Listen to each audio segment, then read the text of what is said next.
കണ്ണൂർ സർവകലാശാലയ്ക്ക് കീഴിലുള്ള കാസർഗോഡ് ചാല ITI സെന്ററിലെ MCA വിദ്യാർത്ഥികൾ അനിശ്ചിതകാല സമരം തുടങ്ങി. സ്ഥാപനത്തിന് സ്വന്തമായി കെട്ടിടവും പഠന സൌകര്യവും അനുവദിക്കണമെന്നാവശ്യപ്പെട്ടാണ് സമരം.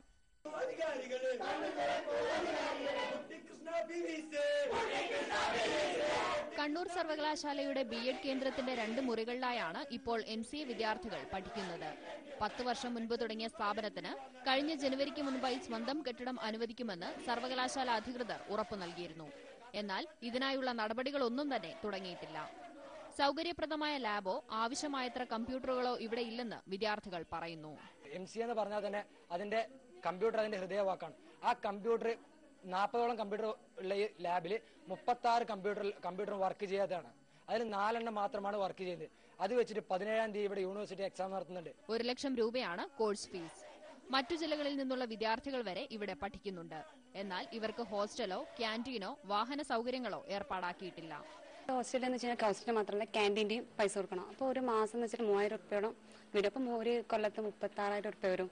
പിന്നെ ഇതെല്ലാം കൂടി കഴിയുമ്പോഴേക്കെന്ന് വെച്ചാൽ നമ്മുടെ ഫീസിനേക്കാൾ കൂടുതൽ പൈസ എവിടെയാവും. അപ്പൊ ഇവിടെയും ഫീസ് കൊടുക്കണം, അവിടെയും കൊടുക്കണം. ഇവിടെ ആകുമ്പോൾ നേർക്കൊരു സൗകര്യമില്ല. നമ്മളെന്ന് വെച്ചാൽ സാധാരണ കുടുംബത്തിൽ വരുന്നതല്ലേ. വേണ്ടത്ര അധ്യാപകരില്ലെന്നും വിദ്യാർത്ഥികൾ പരാതിപ്പെടുന്നു. പരീക്ഷ അടുത്തെത്തിയിട്ടും സർവകലാശാലയുടെ ഭാഗത്തുനിന്ന് നടപടിയൊന്നും ഉണ്ടാകാത്ത സാഹചര്യത്തിലാണ് വിദ്യാർത്ഥികൾ സമരത്തിനിറങ്ങിയിരിക്കുന്നത്.